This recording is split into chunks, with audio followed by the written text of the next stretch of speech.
One day, in the quiet countryside of Scotland, a young boy was playing near a swamp when he suddenly lost his footing and fell into the thick, muddy water. The more he struggled, the deeper he sank. Terrified, he screamed for help, his cries echoing across the open fields. A poor farmer named Fleming was working nearby when he heard the desperate cries. Without a second thought, he dropped his tools and ran toward the sound. As he reached the edge of the swamp, he saw the child flailing, barely able to keep his head above the water. Thinking quickly, Fleming grabbed a long, sturdy branch, waded into the muddy ground, and stretched it toward the boy. With great effort and at the risk of his own life, he managed to pull the child to safety. Exhausted but relieved, he helped the boy to his feet and sent him home. The next day, a luxurious car stopped in front of Fleming's modest hut. A wealthy man stepped out, approached the farmer, and said, "I am the father of the child you saved yesterday. I cannot thank you enough for saving my son's life. I know I can never truly repay you, but is there anything I can do for you?" The farmer, touched by the man's gratitude, replied, "I appreciate your kindness, but I cannot accept money for something I did out of humanity." At that moment, the farmer's young son appeared at the door of the hut.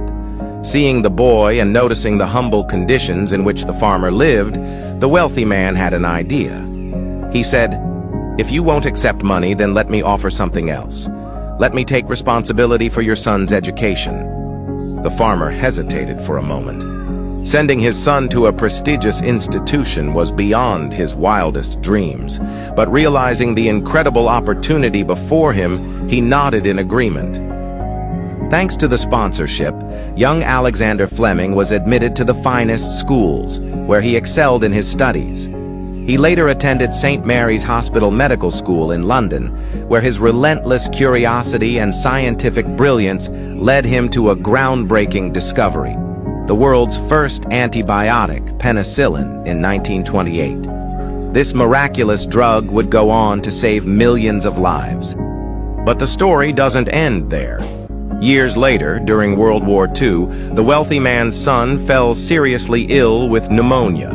His condition was critical, and his survival seemed uncertain. He was treated with penicillin, the very drug discovered by none other than Sir Alexander Fleming. That wealthy man's son was none other than Winston Churchill, who later became the Prime Minister of Britain twice. This story is a powerful reminder that kindness has a way of coming full circle. A selfless act, done without expectation of reward, can return in ways one could never imagine. Do good for others, not for recognition, but because it is the right thing to do.